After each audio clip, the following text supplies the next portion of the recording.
De retour à Info Rive-Sud, selon la communauté métropolitaine de Montréal qui englobe la Rive-Sud, pour une troisième année consécutive, le taux d'inoccupation des logements offrant un prix inférieur à la moyenne a reculé et a atteint une disponibilité de 0,4 % en 2024. Pour les logements offrant un loyer moyen, le taux d'inoccupation s'est limité à 1,1 %. Cela confirme que la pénurie touche principalement les ménages à faibles et moyens revenus qui peinent à trouver un logement correspondant à leur capacité financière. À l'approche des élections municipales, parlons de cette crise du logement en Montérégie avec David Goulet, directrice du service économique de l'Association des professionnels de la construction et de l'habitation du Québec. Bonjour, M. Goulet. Bonjour. Donc, votre association a publié récemment une plateforme électorale municipale qui est adressée aux candidats municipaux pour les prochaines élections pour contrer la crise du logement. Vous êtes donc en discussion constante avec les municipalités? Oui, absolument. Et pas seulement avec les municipalités, mais également avec les gouvernements, donc le gouvernement provincial, le ministère des Affaires municipales, pour s'assurer qu'on ait tous les pions en place, là, toutes les forces en place pour s'assurer qu'on puisse répondre à la crise. On sait là, que d'ici 2035, il faudrait construire 100 000 logements par année si on veut rétablir l'abordabilité au Québec. C'est énorme. C'est 2 fois plus que ce qu'on peut construire, que ce qu'on construit actuellement.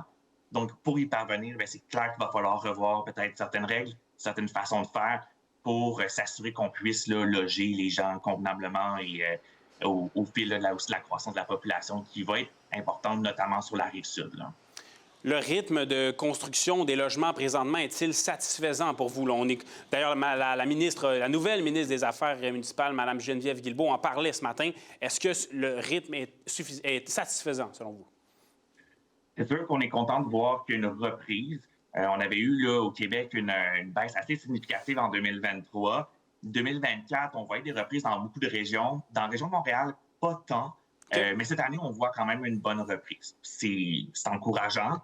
Reste que, comme je mentionnais plus tôt, il faudrait techniquement doubler les mises en chantier comparativement à la moyenne des dernières années. Donc, cette année, on s'en va vers environ 50 000 logements pour l'ensemble du Québec. Et il faudra en construire 100 000. Et on sait que les besoins sont surtout présents dans la région de Montréal.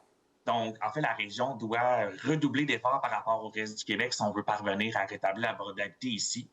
Donc, effectivement, puis vous le mentionnez, les taux d'inoccupation des loyers, des logements sont très bas. On a vu des augmentations importantes des coûts, aussi des loyers, là, les loyers qui sont demandés sur le marché actuellement. Donc, tout ça fait en sorte aussi que la région devient de moins en moins intéressante, de moins en moins attractive pour des jeunes qui veulent venir à l'école, des jeunes entreprises aussi qui veulent s'établir ici. Donc, c'est un enjeu, puis ça fait en sorte qu'on déplace, qu'en fait, qu'il y a beaucoup de gens qui se déplacent de plus en plus vers d'autres régions. Puis ça vient en fait proliférer un peu la crise dans des régions qui, par le passé, ne connaissaient pas souvent là, des crises du logement.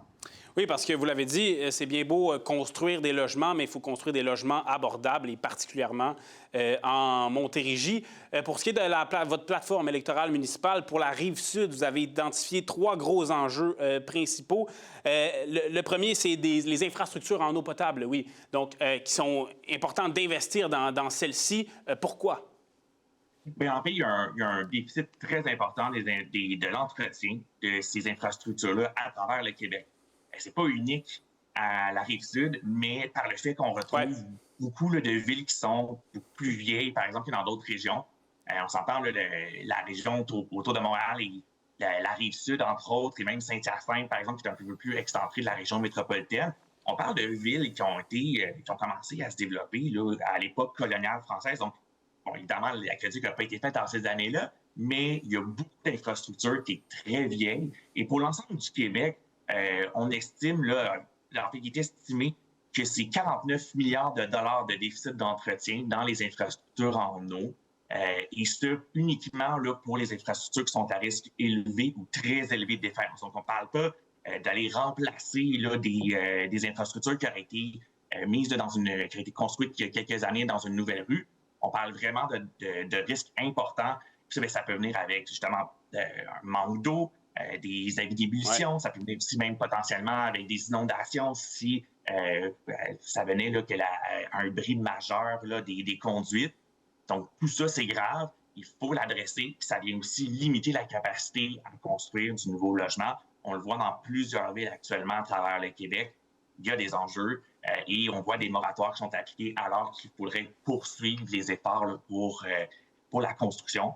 Donc oui, il faut absolument là, investir et s'assurer qu'on a un suivi de l'état des infrastructures pour pas qu'on se retrouve soudainement d'avoir imposé des moratoires à la dernière minute quand on se rend compte qu'on a vraiment atteint là, la limite maximale des infrastructures. Puis vous avez parlé des fuites d'eau et également des avis d'ébullition qu'on voit là, dernièrement beaucoup sur la Rive-Sud.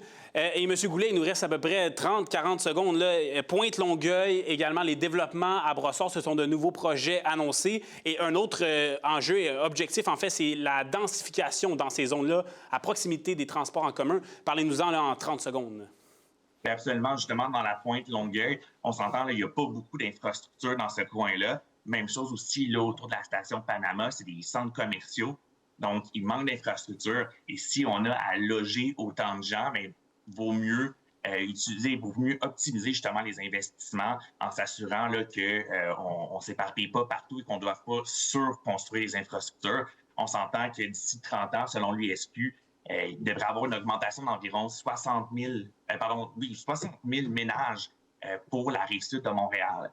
Donc, imaginez si on devait construire des infrastructures pour 60 000 nouvelles maisons versus pour des plex, pour des maisons de ville. Je dois vous arrêter, M. Goulet. C'est tout à fait. Merci beaucoup pour votre temps. Et c'est ce qui conclut Info Rive-Sud. À la prochaine.